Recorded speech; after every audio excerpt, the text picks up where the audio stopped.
सगळ्यांचं स्वागत। बुलेटिनच्या सुरुवातीला बातमी। एकनाथ शिंदेंच्या गटातले आमदार उदय सामंत यांच्या गाडीवर पुण्यात मंगळवारी हल्ला झाल्याची घटना समोर आली। या प्रकरणी पुण्यातल्या शिवसेनेचे शहर प्रमुख संजय मोरे यांना अटक करण्यात आली आहे। या प्रकरणी आतापर्यंत 6 जणांना अटक करण्यात आली आहे। पुण्याच्या कात्रजमध्ये ही घटना समोर आली। एकनाथ शिंदेंच्या ताफ्याच्या मागे उदय सामंत यांचा ताफा होता आणि या ताफ्यावरती शिवसैनिकांच्या ठाकरे गटाच्या शिवसैनिकांनी हल्ला केलेला होता। यात काच फुटलेली होती गाडीची आणि त्यानंतर काही शिवसैनिकांच्या विरोधात आता कारवाईला सुद्धा सुरुवात झाली आहे। पोलिसांमध्ये या संदर्भातली तक्रार दाखल केल्याच्या नंतर पोलिसांनी कारवाई करायला सुरुवात केलेली आहे। उदय सामंत यांच्या या गाडीवरच्या हल्ला प्रकरणाच्या नंतर राज्यातला ठाकरे शिंदे गटातला जो राजकीय संघर्ष गेली महिनाभर सुरू आहे त्या राजकीय संघर्षाने आता अगदी टोकाचं पाऊल ते उचलताना दिसतायत आणि हा संघर्ष हातघाईवर आलेला आहे असं दिसतंय। काल याच्या आधी जे वक्तव्य वेगवेगळी केली जात होती, चिथावणीखोर वक्तव्य केली जात होती, त्यानंतर घडलेला हा प्रकार असल्याने चिथावणी देणाऱ्यांच्या विरोधात आपण कठोर कारवाई करणार असल्याचं सुद्धा मुख्यमंत्र्यांनी काल सांगितलं। कायदेशीर कारवाईला सामोरं जावं लागेल चिथावणी देणाऱ्यांना असा इशारा सुद्धा त्यांनी ठाकरे गटाच्या नेत्यांना दिला आणि त्याचबरोबर ज्यांनी हल्ला केला त्यांच्यावर सुद्धा आता कारवाई सुरू झाली आहे। शिवसैनिकाच्या हातून डोके फोडायचं हा त्यांचा विचार आम्हाला दिसतो। ही जी राजकीय लढाई आहे ही काही मारामारीचं युद्ध या ठिकाणी आम्ही पुकारलेलं नाही। ही विचाराची लढाई आहे। आमची त्यांना हीच विनंती आहे की जे उद्धव साहेबांसोबत जे आज शिवसेनेचे पदाधिकारी लोकप्रतिनिधी आहेत त्यांनी उद्धव साहेबांचे विचार घेऊन जनमानसामध्ये जावं। आम्ही बाळासाहेबांचे विचार, आनंद दिघे साहेबांची शिकवण घेऊन आम्ही लोकांमध्ये चाललेलो आहोत। हे विचार आम्ही घेऊन जाऊ आणि याचं मूल्यमापन लोक करतील। भाजप आमदार प्रसाद लाड यांनी या सगळ्या संदर्भात काय प्रतिक्रिया दिली आहे जाणून घेऊया। या बाळासाहेबांच्या शिवसैनिकांचा हल्ला नसून ह्या उद्धव ठाकरेंच्या शिवसेनेच्या शिवसैनिकांचा हल्ला आहे। हे यावरून सिद्ध होतं की गाडीच्या मागून पाठीवर वार करण्याचं काम जसं उद्धव ठाकरे आणि आदित्य ठाकरेंनी केलं तसंच काम या उद्धवजींच्या शिवसेनेच्या शिवसैनिकांनी केलंय। आम्ही अशा धमक्यांना आणि अशा प्रकारच्या हल्ल्याला भारतीय जनता पार्टीचा कार्यकर्ता असेल किंवा बाळासाहेबांचा शिवसैनिक असेल भीक घालत नाही। जशाच तसं उत्तर दिलं जाईल आणि जर अशा प्रकारचे हल्ले पुन्हा झाले तर आमच्या कार्यकर्त्यांकडनं देखील अशाच प्रकारच्या उत्तरांची अपेक्षा आपल्याला ठेवावी लागेल। दरम्यान शिवसेनेचे नेते सुभाष देसाई यांनी काय प्रतिक्रिया दिली आहे ते सुद्धा जाणून घेऊयात। आता त्यांनी त्याच्यावर जी काही चौकशी आणि त्याच्यावर काही कोणावर गुन्हे घ्यायचे वगैरे ही प्रक्रिया सुरू केलेली आहे। त्यामुळे ते काय जे आहे ते स्पष्ट होईलच। परंतु हा एक सार्वत्रिक संताप आहे आणि अशा प्रकारचा संताप केवळ शिवसैनिक नाही तर महाराष्ट्रातली जनता सुद्धा व्यक्त करण्याची ठिकठिकाणी शक्यता आहे। आपल्याला पाठिंबा देता अशा प्रकारच्या कृत्याला प्रश्नच येत नाही। ही उत्स्फूर्तपणे ह्या प्रतिक्रिया आहेत आणि ह्या उमटणारच सगळीकडे। दरम्यान या सगळ्या प्रकाराच्या बद्दल माजी गृहराज्यमंत्री आमदार शंभूराज देसाई यांनी नेमकं काय म्हटलंय आमच्या प्रतिनिधींनी जाणून घेतलं। सध्या आपल्या सोबत आहे शंभूराजे देसाई सर। खरं तर ज्या पद्धतीचा हिंसाचार पाहायला मिळतो आहे, उदय सामंतांच्या गाडीवरती हल्ला झाला आणि यानंतर कारवाई सुद्धा करण्यात येते, दोन्ही बाजूंनी आरोप प्रत्यारोप केले जाते, कसं बघता याकडे? आम्ही पहिल्यापासून सांगतोय की माननीय शिंदे साहेबांना महाराष्ट्रामध्ये जो प्रतिसाद मिळतोय, स्वर्गीय वंदनीय शिवसेना प्रमुख बाळासाहेब ठाकरे साहेबांच्या ज्वलंत हिंदुत्वाचे विचार घेऊन जे आम्ही 40 आमदार माननीय शिंदे साहेबांच्या नेतृत्वाखाली काम करतोय, महाराष्ट्रातनं वेगवेगळ्या विभागातनं त्याला चांगला प्रतिसाद मिळतोय। आणि हे पाहिल्यानंतर काही जे ठाकरे समर्थक आहेत त्यांची पायाखालची वाळू सरकली आणि त्याने अशा पद्धतीनं आता कायदा हातात घ्यायचं काम केलं। एक जबाबदार लोकप्रतिनिधी, राज्याचे माजी मंत्री हे त्यांच्या नेत्यांच्या कार्यक्रमाला जात असताना गाडी अडवणं आपण सगळ्यांनी पाहिलं। अगदी त्यांना मारण्याचा प्रयत्न केला, त्यामुळे त्यांनी तक्रार केली आणि तक्रार केल्यानंतर पोलिसांचं काम करतात। तक्रार केल्यानंतर जी तक्रार आलेली आहे त्याची शहानिशा करणं, पडताळणी करणं, गुन्हा दाखल करणं आणि एकदा FIR दाखल झाला, गुन्हा दाखल झाला की ज्या कलमांतर्गत गुन्हा दाखल झालेला आहे, कारण मी सुद्धा काही काळ या राज्यामध्ये गृहराज्यमंत्री म्हणून काम केलेलं आहे.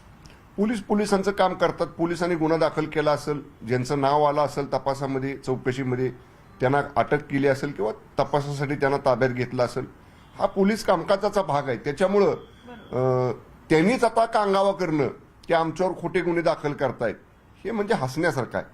स्वतःच कायदा हातात घ्यायचा, एखाद्या व्यक्तीला जीवे मारण्याचा प्रयत्न करायचा आणि त्या अनुषंगानं पोलिसांनी कायद्याचं काम केलं, पोलिसांचं काम केलं की कांगावा करायचा. त्यामुळे हे न समजण्यासारखं आहे. मी एवढंच म्हणेन की आमचा पोलीस यंत्रणेवरती विश्वास आहे, कायद्यावरती विश्वास आहे. जे घडलंय ते सगळं तक्रारीमध्ये माननीय सामंत साहेबांनी दिलेलं आहे. पोलीस निपक्षपातीपणाने त्याची चौकशी करतील आणि जे दोषी असतील त्यांच्यावर पोलीस त्यांच्या नियमाप्रमाणे कारवाई करतील. धन्यवाद आमचे संवाद साधल्याबद्दल. तर आपण बघतोय की शंभूराजेंनी आपली भूमिका अतिशय स्पष्ट पद्धतीने मांडलेली आहे. व्हिडिओ संदीप पवारसह सुस्मिता भदाणे पाटील, न्यूज 18 लोकमत, मुंबई. पुण्याच्या कात्रजमध्ये उदय सामंत यांच्यावर हल्ला करण्यात आला. या हल्ल्याचा निषेध करणारे बॅनर रत्नागिरीत लागले. हल्ल्याच्या निषेधार्थ आज उदय सामंतांच्या समर्थकांकडून आंदोलन सुद्धा केलं जाणार आहे. तर उदय सामंत यांच्यावरती काल पुण्यामध्ये जो हल्ला झाला, त्या हल्ल्याचे तीव्र पडसाद आता रत्नागिरीमध्ये उमटताना दिसत आहेत. उदय सामंत यांच्या मतदारसंघामध्ये त्यांच्या कार्यकर्त्यांनी याचा निषेध करण्यासाठी या हल्ल्याच्या निषेधार्थ बॅनरबाजी केलेली आहे आणि आज या सगळ्याबद्दल पुन्हा आंदोलन सुद्धा केलं जाणार असल्याचं कळत आहे. दरम्यान कायदा सुव्यवस्था बिघडवणाऱ्यांवर पोलीस कारवाई करतील असं मुख्यमंत्री एकनाथ शिंदेंनी स्पष्ट केलंय. भ्याड हल्ला, दगड मारून पळून जाणं हे काही मर्दुमकी नाही आणि त्याचबरोबर कायदा सुव्यवस्था प्रत्येकाने राखली पाहिजे. ती जबाबदारी आपल्या सगळ्यांची आहे. कुठेही कायदा सुव्यवस्था बिघडवण्याचं काम कोण करत असेल तर त्याच्यावर पोलीस कठोर कारवाई करतील. या राज्यामध्ये सर्व लोकांना या जातीय सामाजिक सलोखा सगळ्यांनी राखला पाहिजे, शांतता राखली पाहिजे. यामध्ये कुठेही कोणी आतताईपणा करत असेल तर पोलिसांच्या पद्धतीने त्याच्यावर कारवाई करतील. राज्यातल्या सत्ता संघर्षावर थोड्याच वेळात सुप्रीम कोर्टात सुप्रीम फैसला येण्याची शक्यता आहे. या सुनावणीमध्ये शिंदे गटाचं राजकीय भवितव्य ठरणार आहे. एकनाथ शिंदे गटातल्या 16 आमदारांना अपात्र ठरवण्याची मागणी करणारी याचिका शिवसेनेनं सुप्रीम कोर्टात दाखल केली आहे. सरन्यायाधीश रमण्णा यांच्या अध्यक्षतेखाली त्रिसदस्यीय पीठ या प्रकरणाची सुनावणी करणार आहे. मागच्या सुनावणीत सर्वोच्च न्यायालयानं दोन्ही बाजूंना या प्रकरणात काय काय घटनात्मक मुद्दे आहेत याचा तपशील द्यायला सांगितला. दोन्ही बाजूंना 27 जुलैपर्यंत आपापले मुद्दे द्यायचे होते. त्यानुसार हे प्रकरण घटनात्मक पीठाकडे सोपवायची गरज आहे की नाही याचा विचार सर्वोच्च न्यायालय आज करणार आहे.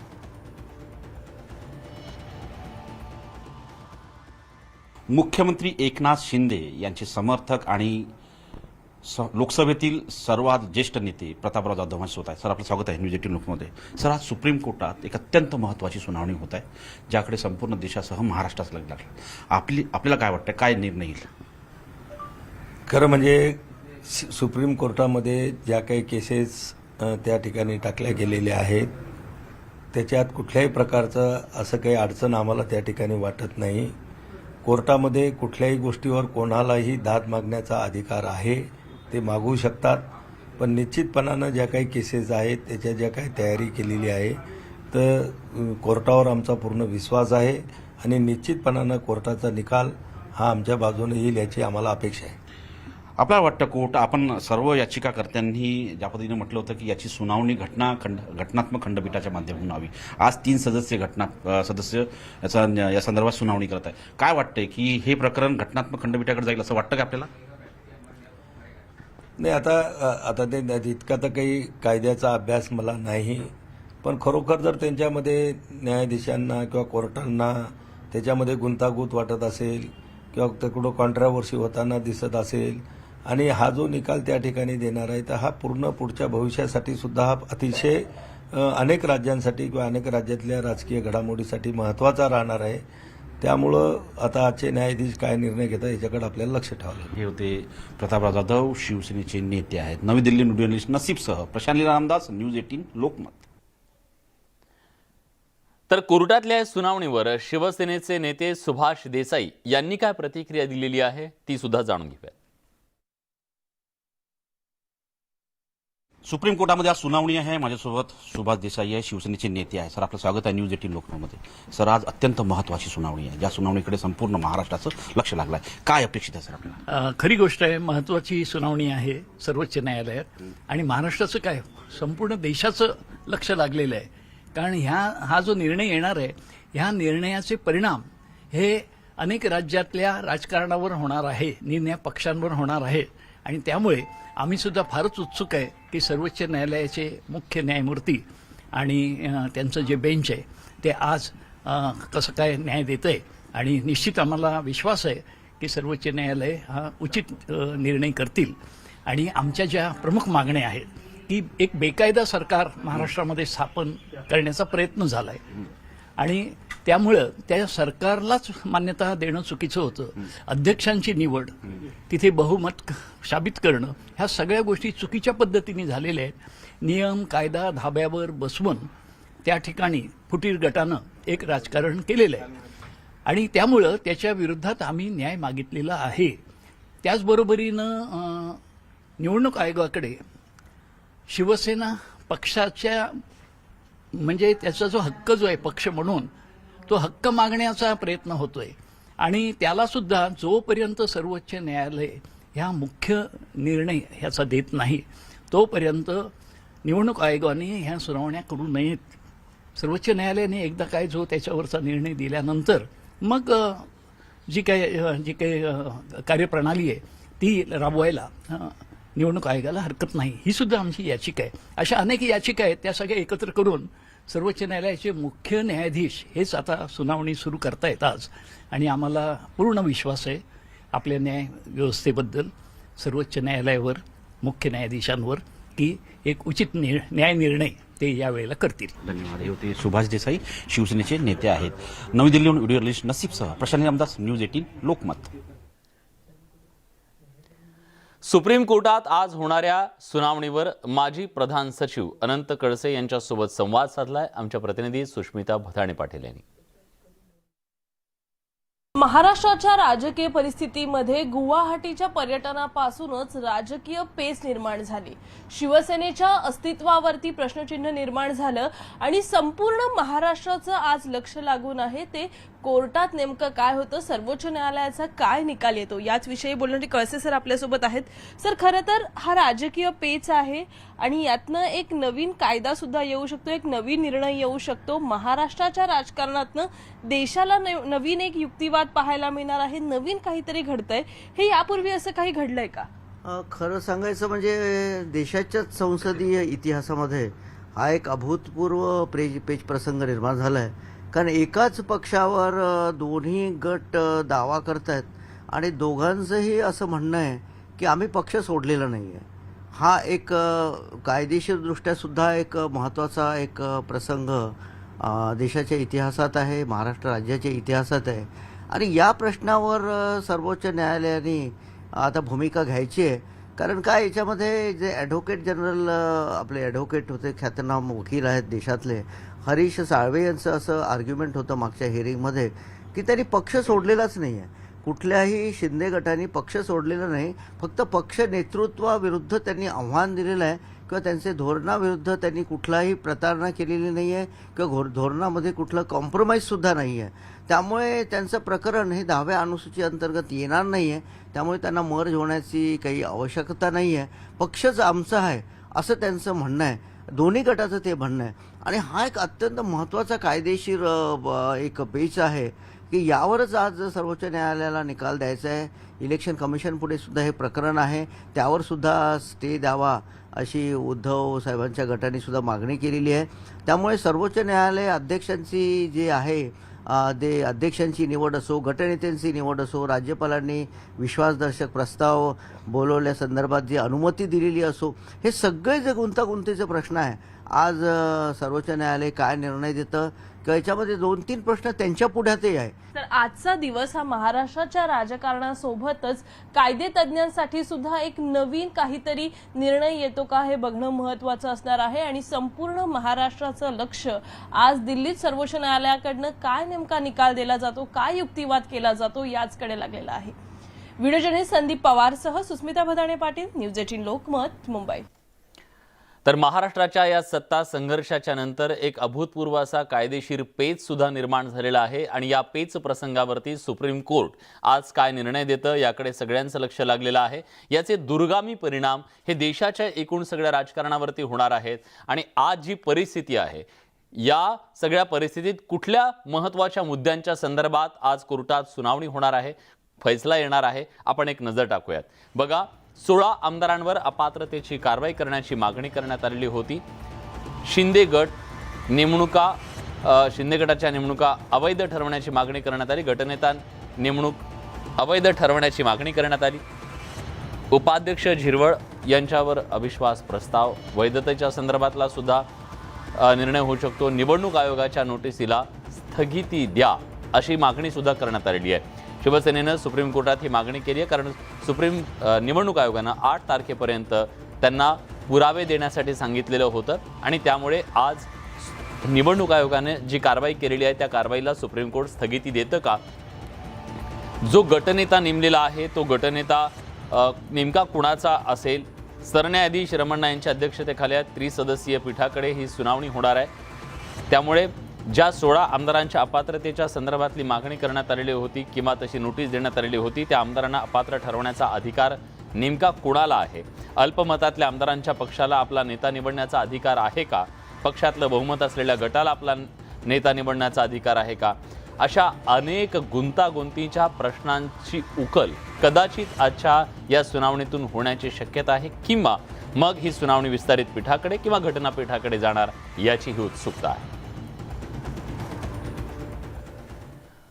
सुप्रीम कोर्टात शिवसेना विरुद्ध शिवसेना अशी सुनावणी होणार आहे. यात मुख्य याचिका सुभाष देसाईंची असणार असून दुपारनंतर सुनावणी होण्याची शक्यता आहे अशी माहिती सुप्रीम कोर्टातले वकील राजसाहेब पाटील यांनी दिली आहे. त्यांच्याशी संवाद साधलाय आमचे प्रतिनिधी प्रशांत लीला रामदास यांनी. आज जी सुनावणी आहे त्या सुनावणीमधले मुख्य बिंदू काय आहेत आणि काय साधारणतः केव्हापर्यंत सुनावणी सुरू होईल आणि कशा पद्धतीने सुनावणी पुढे जाऊ शकते? माननीय सर्वोच्च न्यायालयासमोर आज जे माननीय सरन्यायाधीशांसमोर हे प्रकरण न्यायनिर्णयासाठी आहे त्यात सगळ्यात महत्त्वाचं म्हणजे पूर्वीपेक्षा आज वेगळं असं आहे की जे लीड मॅटर होतं पूर्वी Eknath Shinde versus deputy speaker, आज ते सुभाष देसाई वर्सेस जे सगळ्यात मेन लीड मॅटर आहे ते सुभाष देसाईंचं आहे. त्याला कनेक्ट हे सगळे मॅटर आहेत. त्यात हे याच्यासाठी त्यांनी लीड मॅटर ठेवला आहे की याच्यात इंटायर प्रोसेस चॅलेंज करण्यात आली होती. त्यात सगळे मुद्दे करण्यात आले आहे की मुख्यमंत्र्यांना आमंत्रित केल्यापासून ते आतापर्यंत म्हणजे लोकसभेतला असू द्या किंवा विधानसभेतला असू द्या किंवा आता निवडणूक आयोगात गेलेलं जे मॅटर आहेत त्यातला असू द्या, अशा अनेक गोष्टी यात कव्हर करण्यात आलेल्या आहेत आणि त्याला माननीय न्यायाधीशांनी लीड मॅटर केलं. पूर्वी एकनाथ शिंदेचं लीड मॅटर होणे याचा अर्थ काय होतो? त्यात जे इंटायर प्रोसेससाठी हे मुख्यतः लीड मॅटर करण्यात आलेलं आहे. म्हणजे पूर्वी एकनाथ शिंदेचं मॅटर लीड मॅटर होते जे पूर्वी सगळ्यात पहिल्यांदा आले होते माननीय सर्वोच्च न्यायालयामध्ये. पण आता ह्या सगळ्या गोष्टी बघता एकाच मॅटरमध्ये म्हणजे जे कनेक्टेड मॅटर आहेत, जे सुभाष देसाईंचं मॅटर आहे ते पूर्ण इश्यू चॅलेंज करत होते. त्यामुळे त्यांना इंटायर प्रोसेस त्यात न्याय निर्णयासाठी होत्या. त्यामुळे त्यांना बेंचकडे जाऊ शकतं का? आज माननीय सर्वोच्च न्यायालयासमोर जो प्रश्न आहे तो म्हणजे अजून युक्तिवाद व्हायचा आहे. त्यावर जे इश्यू फ्रेम करण्याचे सांगितले होते त्यात क्वेश्चन ऑफ लॉज असू द्या, क्वेश्चन ऑफ फॅक्ट्स असू द्या, ह्या सगळ्या गोष्टी 27 जुलैपर्यंत माननीय न्यायालयासमोर त्यांनी दाखल केल्या. म्हणजे इश्यू रेज करण्याचे किंवा दाखल करण्याचे सांगितले होते माननीय न्यायालयात ते त्यांनी केले. त्यावर आज निर्णय होईल. क्वेश्चन ऑफ फॅक्टवर होईल, क्वेश्चन ऑफ लॉवर होईल, ह्या सगळ्या गोष्टीवर आज न्यायनिर्णय होण्याची शक्यता आहे. साधारणतः केव्हापर्यंत सुनावणी सुरू आहे? किती नंबरची याचिका आहे? माननीय न्यायालयासमोर 20 नंबरचा आयटम नंबर आहे तो, आणि त्याला कनेक्टेड मॅटर आहेत. अजून माननीय न्यायाधीशाचं खंडपीठ बसलेलं नसल्या कारण अजूनपर्यंत सांगता येत नाही. बसल्यानंतर साधारणतः किती वेळ लागू शकतो? 20 नंबरचं म्हटल्यानंतर बराच वेळ लागू शकतो, कारण की रेग्युलर हेअरिंग आहे यात. मे बी दुपारनंतर बी येऊ शकतं किंवा अगोदर बी येऊ शकतं. लंचच्या पूर्वी येऊ शकतं की लंचच्या नंतर देखील येऊ शकतं? जास्त चान्सेस लंचच्या नंतर येण्याचे आहे, कारण की अजूनपर्यंत खंडपीठ बसलेलं नाही. धन्यवाद. हे होते राजसाहेब पाटील, सुप्रीम कोर्टातले वकील आहे. ते म्हणतात की लंच नंतर खास करून जर बघितलं आपण तर या प्रकरणावर सुनावणी होण्याची शक्यता जास्त आहे, कारण की अजूनही खंडपीठ बसलेलं नाहीये. नवी दिल्ली व्हिडिओ जर्नलिस्ट नसीबसह प्रशांत रामदास, न्यूज 18 लोकमत. राज्यातल्या या सगळ्या सत्ता संघर्षाच्या संदर्भात जी लढाई सुप्रीम कोर्टात कायदेशीर सुरू आहे, दुसरी लढाई रस्त्यावरती आता सुरू झालेली आहे. या संपूर्ण राजकीय संघर्षाबद्दल बोलण्यासाठी आत्ता आपल्यासोबत माजी राज्यमंत्री आणि आत्ता आमदार असलेले अब्दुल सत्तार आपल्यासोबत जोडले गेलेले आहेत. सुष्मिता बदाणे पाटील त्यांच्यासोबत आहेत. सुष्मिता, आपल्यासोबत अब्दुल सत्तार जे आहेत, खरं तर आता ज्या पद्धतीचं हिंसक वातावरण पाहायला मिळतं, अब्दुल सत्तार जी तुम्ही कशा पद्धतीने या सगळ्याकडे बघताय? उदय सामंतांच्या गाडीवरती हल्ला, या मागचं सूत्रधार नेमकं कोण? नाही, खरं म्हणजे ही जी घटना जी घडलेली आहे ही दुर्दैवी घटना आहे. अशा पद्धतीने लोकशाहीमध्ये कदाचित एखादा संपर्क प्रमुख बबन थोरात बोलतोय का आपण जे बंडखोर आमदार आहे यांच्या गाड्या फोडा, आणि ज्यांनी गाड्या फोडला त्यांचा सत्कार हे उद्धव ठाकरे साहेब करतील, तर अशा पद्धतीने चेतावणी देणाऱ्या लोकांचा पहिले PCR घ्यायला पाहिजे पोलिसांनी. आणि यांच्या पाठीमागे कोण आहे, कशासाठी तुम्ही असा इतका मोठा हा उद्रेक करण्याचा प्रयत्न केला? त्याच्यामध्ये उदय सामंत साहेब खरं म्हणजे त्याची एकंदरीत 4 वेळेस ते निवडून आले, 2 वेळेस मंत्री राहिलेले, अशा माणसावर अशा पद्धतीचा बॅड हल्ला करावा किंवा या पद्धतीने त्यांच्यावर जे काही मुलं पाठवली होती ते कशा क्वालिटीची होती, ते कोणी पाठवलेली होती, याच्या पाठीमागचा खरा शोध जोपर्यंत लागत नाही तोपर्यंत याच्या पाठीशी शिवसेना आहे का अजून कोणी आहे, अजून कोणी असा याच्या कामाचा किंवा असा जे काही त्यांचा सभा संपणे आणि ऐन वेळेवर त्या ठिकाणी त्यांचा ते काही जो काही पॉइंट होता त्या पॉइंटवर ते थांबणे आणि आजूबाजूने गाड्यामध्ये आणणे, हा मला वाटतं कुठेतरी प्री प्लॅन होता. आणि ह्या प्री प्लॅनमध्ये ज्या पद्धतीने उदय सामंतजीच्या कारवर हल्ला झाला त्याचा खरा शोध जोपर्यंत पोलीस लावत नाही, कारवाई करत नाही, शिवसेनावाले असतात तर त्यांच्यावर बी कारवाई करायला पाहिजे. शेवटी आम्ही बी शिवसेनेवाले आहेत. शिवसेनेमधला मोठा गट फुटला म्हणून छोट्या गटाला त्रास होत असेल तर हे चांगलं नाही आहे. हे जे उठला याच्या पाठीमागची पार्श्वभूमीच ही आहे. अशा पद्धतीने कदाचित उदयवर यांनी जे केलेलं, यांच्या लोकांनी जे केलं तेच कधी आमचे लोक केले कधी रागाच्या भरामध्ये, तर मग राज्यामध्ये कायदा सुव्यवस्था राहणार नाही. आणि आम्ही सत्ताधारी आहोत, आमचे सन्माननीय मुख्यमंत्री आहेत, उपमुख्यमंत्री आहेत, यांच्याशी विचारविनिमय करून आम्ही याच्यावर पुढची ऍक्शन काय करावी, कोणत्या पद्धतीने यांचा प्रतिकार करावा हे आम्हाला आमचे नेते जे मार्गदर्शन करतील त्या पद्धतीने आम्ही करू. शेवटी आम्हालाही जीव आहे, आमच्या लोकांनाही संरक्षण पाहिजे. आम्हीही लोकशाहीमध्ये जगतोय आणि लोकशाही अशी नसते कधीही का लोकशाहीमध्ये एखादा माणूस विरोधमध्ये गेला तर त्याची गाडी अडवणे, त्याच्यावर दगडफेक करणे किंवा त्याचा खून करण्याचा प्रयत्न करणे किंवा त्याची आगळ्या वेगळ्या पद्धतीने विल्हेवाट लावण्याचा प्रयत्न करणे, हे जे उदय सामंत सोबत झाला हे पुढे कोणावर झाले तर याचे परिणाम शिवसेनेला भोगावे लागतील. खरं तर उदय सामंतांवरती झालेल्या हल्ल्यानंतर अनेकदा चिथावणीखोर वक्तव्य आलेली आहेत. न्यायालयामध्ये लढाई सुरू आहे, परंतु जर रस्त्यावरती अशा पद्धतीने शिवसैनिक उतरले तर शिंदे गटाकडनं सुद्धा याला पलट उत्तर दिलं जाईल का? मग भविष्यातली स्थिती आणखीन बिघडू शकते असं नाही वाटत? नाही, खरं आहे ना. आपण एक महत्वाच्या प्रश्नाला वाचा फोडली. आपण जे बोलले हे खरं आहे का एकीकडून ज्या वेळेस वार होतो तर त्याला प्रतिवार कोणाला तरी करावं लागतं आणि प्रतिवार झाला तर त्याचे परिणाम भयानक होतात. त्याचा परिणाम कायदा सुव्यवस्था बिघडू शकते. परंतु सन्माननीय मुख्यमंत्री तर अब्दुल सत्तार आपल्या सोबत होते. अब्दुल सत्तार आपली भूमिका मांडत होते. पण काल ज्यांच्यावरती हा हल्ला झाला ते उदय सामंत स्वतः आपल्या सोबत आहेत. आपण त्यांचं स्वागत करूया. उदयजी, कालच्या त्या हल्ल्याच्या नंतर तुमच्या संरक्षणामध्ये काही वाढ करण्यात आलेली आहे का?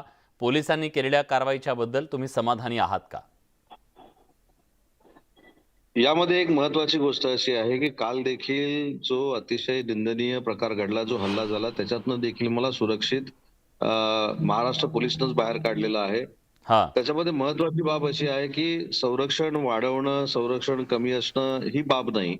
जर एखाद्यानं एखाद्याच्या विरोधातला विचार मांडला तर त्यानं महाराष्ट्रामध्ये मुक्तपणे फिरायचं पण नाही का? संरक्षण कशाला पाहिजे? ही लोकशाहीतली विचारांची लढाई आहे. विचारांच्या लढाईला विचारानं उत्तर दिलं पाहिजे. तुम्ही हल्ले करताय. मी काल रात्री पोलीस स्टेशनला सगळे जबाब दिल्यानंतर एक ट्विट केलेलं होतं. त्या ट्विटमध्ये मी असं म्हटलेलं होतं, तुम्ही आम्हाला गद्दार म्हणताय तरी आम्ही शांत आहोत. तुम्ही आम्हाला आई वडील विकले म्हणताय तरी आम्ही शांत आहोत. पण एखादा लोकशाहीचा विचार बदलल्यानंतर तुम्ही जर आम्हाला ठार मारणार असाल तर ही कुठच्या प्रकारची लोकशाही आहे? आणि शांत आहोत याचा अर्थ हतबल नाही आहोत किंवा असह्य नाही आहोत. आमचा देखील अंत कोणी पाहू नये. हा इशारा ज्या आहे, हा पद्धतीनं- थेट इशारा आहे आता तुमचा की बस झालं? नाही, हा इशारा समजावा, माझी विनंती समजावी, माझी सूचना समजावी, ज्यांना जे काय समजायचं ते समजावं. हा पण कालच्या प्रसंगानंतर तुमच्या एक लक्षात आलं असेल, आपल्या सगळ्या देखील चॅनलच्या माध्यमातून आम्ही बघतोय, ऐकतोय, जो काय हल्ला झाला तिथल्या लोकांनी ताबडतोब त्याला उत्स्फूर्त प्रतिसाद दिला, त्यांनी स्टेटमेंट दिले. आता मला जे कळलेलं आहे की ज्यांना अटक झाली त्याच्यामध्ये देखील स्टेटमेंट देणारे होते की आम्ही जे केलं ते योग्य केलं. हा म्हणजे त्याच्यामध्ये उदय सामंत पाय लावून पळाले, इतक्या घाणेरड्या मला तुम्ही शिव्या घातलेल्या ऐकल्या असतील. आणि आता ज्यावेळी त्यांना अटक होते त्यावेळी असं सांगितलं जातं की ते शिवसैनिकच नव्हते. एकीकडनं सुभाष देसाई साहेब म्हणतात की ही उत्स्फूर्त प्रतिक्रिया होती, एकीकडनं सन्मान्य निलमताई म्हणतात की ते शिवसैनिकच नव्हते. काल शिवसेनेचे ज्यावेळी हा प्रकार घडला त्यावेळी त्यांच्यामध्ये एक स्फुरण आलेलं होतं. ते म्हणतात की आम्हाला या सगळ्याबद्दल अभिमान आहे. आणि सगळे जे हल्ला झाल्यानंतरचे मी तुम्हाला तुमच्या समोर सगळ्या व्हिडिओ क्लिप पाठवून देऊ शकतो हा की कशा पद्धतीनं हे बोललेले आहेत. काही चॅनलनं तर त्यांच्या हातामध्ये काय काय होतं हे देखील दाखवलेलं आहे. हा. मग अशी हत्यारे घेऊन जाण्याची आवश्यकता का सभेला? याचा जर अर्थ हा काय? उत्स्फूर्त प्रतिसाद याचा आहे, तर अर्थ सभेला- काय आहे? हे प्री प्लॅन होतं? जर त्यांच्याकडे हत्यारं असतील असं तुम्ही दावा करताय, जर हत्यारं असतील तर प्री प्लॅन होतं का? प्रीप्लॅन होतं की नव्हतं याची पूर्ण ती पोलिसांनी घेतली पाहिजे. पोलिसांनी त्याच्यामध्ये लढलं पाहिजे. पोलिसांनी मुळापर्यंत गेलं पाहिजे.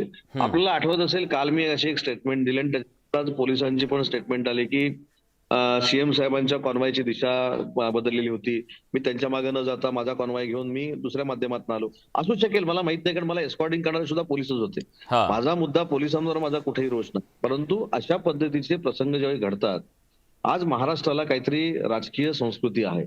यशवंतराव चव्हाण साहेबांची आहे, वंदनीय बाळासाहेबांची आहे. परवा तर उद्धव साहेबांनी संजय राऊत साहेबांच्या मुलाखतीमध्ये असं सांगितलं, जे वाक्य मला मनापासून आवडलं होतं, की राजकारण हे आरोग्यदायी असलं पाहिजे, हेल्दी असलं पाहिजे. मग आरोग्य बिघडवणं, त्या एकामेकाला मारणं, एखाद्याला तोडणं, एखाद्याला ठार मारणं हे राजकारण असू शकतं का? हे प्रश्न कालच्या माझ्यावरच्या हल्ल्यातून निर्माण झालेले आहेत. आणि म्हणून मी काल स्पष्ट असं सांगितलं की त्याच्यामध्ये जर महाविद्यालयीन विद्यार्थी असतील तर त्याच्यावर कुठेही कारवाई करू नका. ते इनोसंट असतात, कोणाच्या तरी भडकवण्यानं ते काम करत असतात. परंतु ज्यांच्या हातामध्ये वेगवेगळी आयुधं होती ते जर राजकीय पक्षाचे असतील आणि त्यांनी मला शिंदे साहेबांपासून दूर करण्यासाठी किंवा शिंदे साहेबांचा विचार जो मी महाराष्ट्रामध्ये नेतोय, त्यांच्याबरोबर जे फिरतोय, हे थांबवण्यासाठी जर कृत्य केलेलं असेल तर त्याच्यावर कठोर कारवाई झाली पाहिजे. अशा पद्धतीची भूमिका मी पोलिसांकडे मांडलेली आहे. पण ज्या प्रकारचे स्टेटमेंट शिवसेनेच्या नेतृत्वाकडून, ठाकरे गटाकडून आलेली आहेत, एक प्रकारे या हल्ल्याचं समर्थन सुद्धा करण्याचा प्रयत्न झालेला की ही उत्स्फूर्त प्रतिक्रिया यापुढे सुद्धा असं होत राहील. जेव्हा शिवसेनेचे ज्येष्ठ नेते असं सांगतायत, याचा अर्थ काय आहे? तुम्हाला यापुढे सुद्धा अशा हल्ल्यांना सामोरं जावं लागेल? गंमत आपल्याला सांगायची, एक फार मोठी गंमत आहे याच्यामध्ये. शिवसेनेच्या ज्येष्ठ नेत्यांनी सांगितली ही उत्स्फूर्त प्रतिक्रिया आहे. तेच जेलमध्ये जाणार आहेत का? आता ज्या बिचाऱ्या कार्यकर्त्यांनी यांच्या सगळ्यांच्या आक्रमक भाषणामुळं हा हल्ला केला, त्यांना आता सोडवायला कोण जाणार आहे? हे जे काही ज्येष्ठ इथनं बोलतायत ते जाणार आहेत का? ते स्वतः गाडी फोडायला येणार आहेत का? उत्स्फूर्त प्रतिसाद त्यांच्याकडनं पण आला पाहिजे ना. त्यांनी कधीतरी रस्त्यावर आलं पाहिजे, त्यांनी रस्त्यावर कुठेतरी कधीतरी दगड घेतला पाहिजे. लोकांच्या हातामध्ये दगड द्यायचा आणि फार मोठं आमच्याकडे वक्तृत्व आहे अशा पद्धतीची भूमिका ज्येष्ठांनी दाखवायची, हे काही योग्य नाही. मला देसाई साहेबांबद्दल नितांत आदर आहे. ते माझ्या तालुक्यातले आहेत, ते ज्येष्ठ आहेत, ते वंदनीय बाळासाहेबांबरोबर असं काम करतायत, त्याच्याबद्दल मला पूर्ण जाणीव आहे आणि त्यांच्याबद्दल आदर आहे. पण मी त्यांना देखील विनंती करणार आहे की खोट्या गोष्टीला कोणी पाठिंबा देऊ नये. विचारांची लढाई ही विचारानं लढली गेली पाहिजे, विचारांना त्याला प्रतिकार केला पाहिजे. लोकशाहीमध्ये निवडणुका ह्या अतिशय महत्वाच्या आहेत. तुमचा विचार तुम्ही निवडणुकीमध्ये येऊन सांगा ना.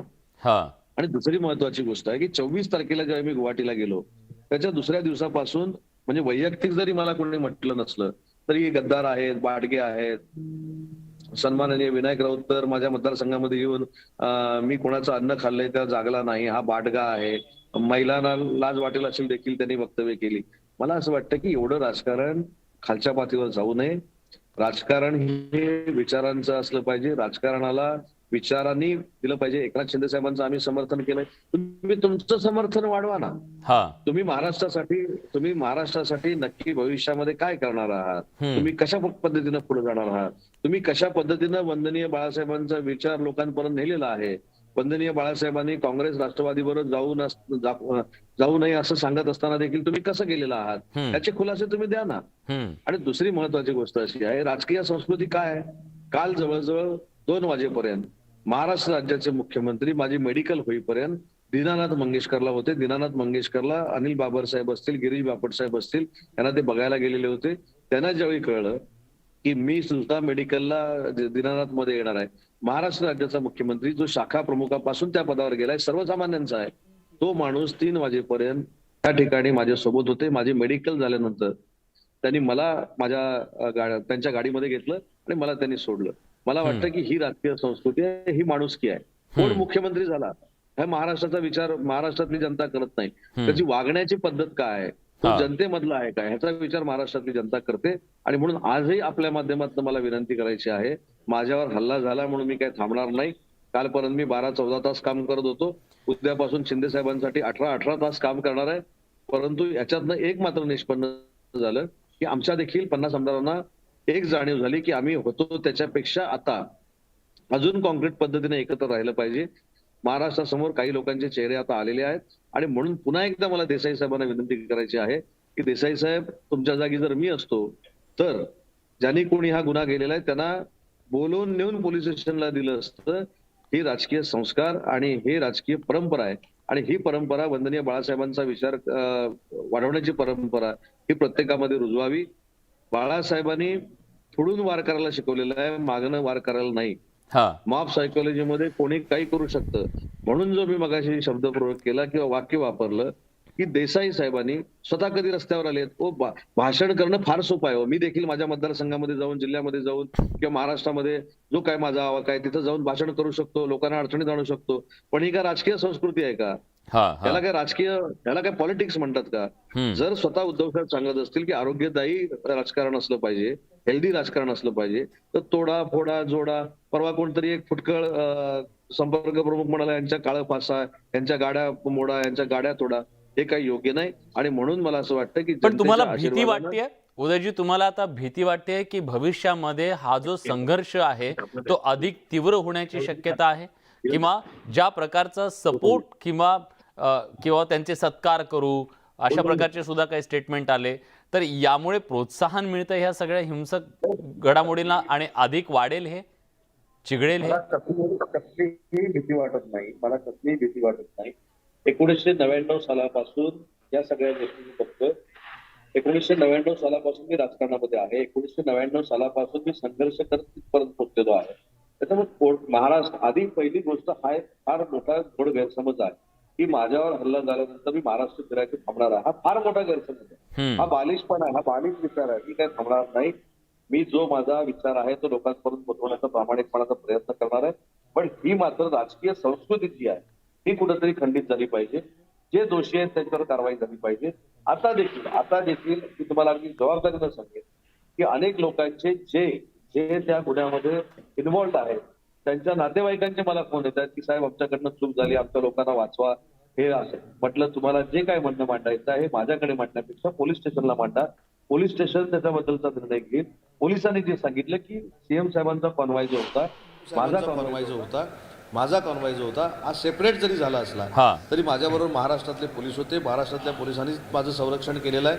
दुसरी महत्वाची गोष्ट याच्यामध्ये आहे की एखादी चांगली गोष्ट जर आपल्याला करायची असेल, चांगला विचार जर आपल्याला मांडायचा असेल, आक्रमक पद्धतीनं मांडायचा असेल तर त्याचे देखील विविध पैलू आहेत. ठीक आहे, नक्की त्या पैलूंबद्दल सुद्धा आपण बोलूया. उदयजी तुम्ही सोबत राहाच. एक छोटासा ब्रेक घेऊन लगेच परत येतोय. आणि तुमच्यासोबत हा संवाद कायम ठेवणार आहोत. एक छोटासा ब्रेक, कुठे जाऊ नका, पहा फक्त न्यूज 18 लोकमत.